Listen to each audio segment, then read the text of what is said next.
Howdy folks, I'm Ben Starr, the ultimate food geek. Welcome back to my kitchen. Today I'm making a quick video to teach you how to make cinnamon smoked cinnamon, which is one of my secret weapons in the kitchen, both for savory and sweet dishes. It's the primary flavoring agent in my legendary cinnamon smoked cinnamon ice cream, and if you take it upon yourself to make this extremely simple ice cream recipe, it will blow your mind. It is so good. I can't tell you how many times I have watched folks' faces when they taste this ice cream for the first time. Their brain goes through this process of, what on earth am I eating? How is this so impossibly delicious and complex and sweet and smoky all at the same time? Now, the technique itself is exceedingly simple, but first we have got to talk about the types of cinnamon because there are dramatically different grades of cinnamon available out there on the market. The most expensive cinnamons you will find are called Ceylon cinnamons. These originated in the tropics of Latin America, and they are considered the gold standard among cinnamon today. They have a very potent, spicy flavor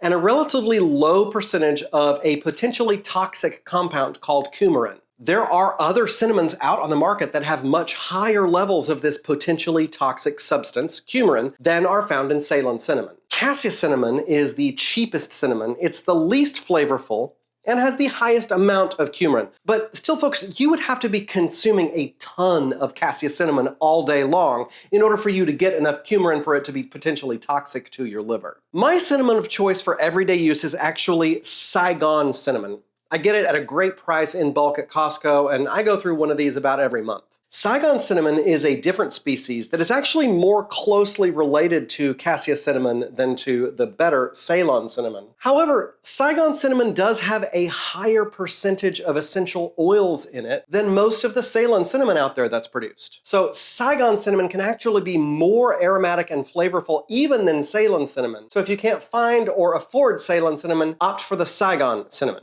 The Saigon cinnamon does have a significantly higher level of coumarin in it than Ceylon cinnamon, but again, unless you're eating this by the spoonful every day, it's not going to be a problem for you. I developed this method purely out of a happy accident. At my restaurant one night, I was setting cinnamon sticks on fire in order to quench them in a bourbon cocktail, and at one point, some of the smoke from the smoldering cinnamon stick got into my mouth, and I immediately tasted sweet.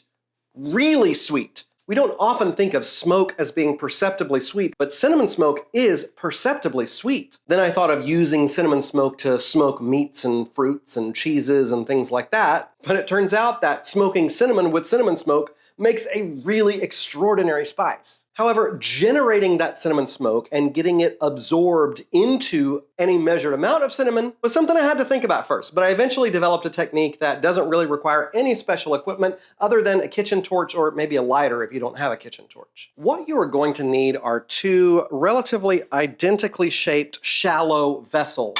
Now for me, that's two pie plates turned upside down on each other. That's what provides the cloche for holding the cinnamon smoke into the cinnamon. These are made from tempered glass, and I know that when I'm using my torch, I'm not actually going to cause any damage to the actual vessel itself. Now, you're probably not going to shatter your basic saucers, but if you have two identically shaped pie plates, I recommend you use that instead.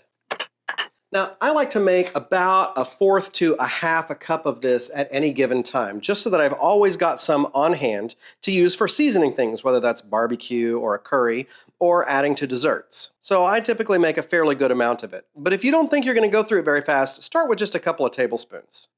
You want to shake it out so that you get basically the largest amount of surface area that you can have on this cinnamon. You can use your fingers to separate that out a little bit too if you want.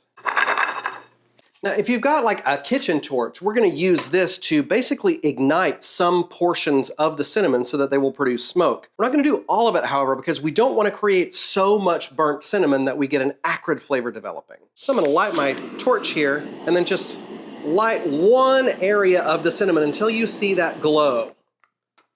Then we're going to turn the other pie plate up on top of that to create a cloche. And that cinnamon is going to continue to smolder and fill the cloche with smoke.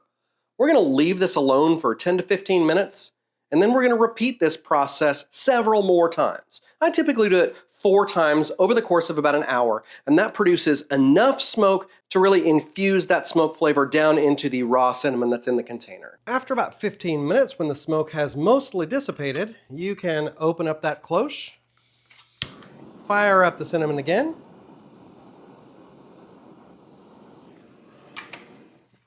and close it back up.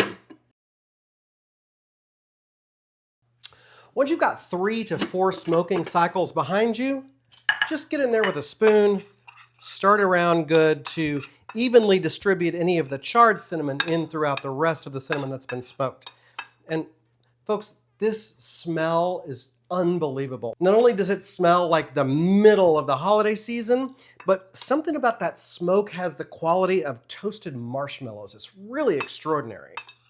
Once you've got that mixed up good, just keep it in an airtight container, whether that's a Ziploc bag or a little spice jar, and then it's ready to use, either in my smoked cinnamon ice cream or any other way where you would conceive of possibly using cinnamon. It's gonna add an extra sweet but dark, rich, smoky, almost meaty note to the dish. I have absolutely loved playing around with smoked cinnamon as a spice over the last several years, and hopefully you will too. For the recipe for my infamous smoked cinnamon ice cream along with an accompanying ice cream video, just expand the video description below, click right up here, or surf over to my website, ultimatefoodgeek.com, for a printable recipe. Hope you enjoy this new toy I've just given you to play with. I'm Ben Starr, the Ultimate Food Geek. Thanks for watching.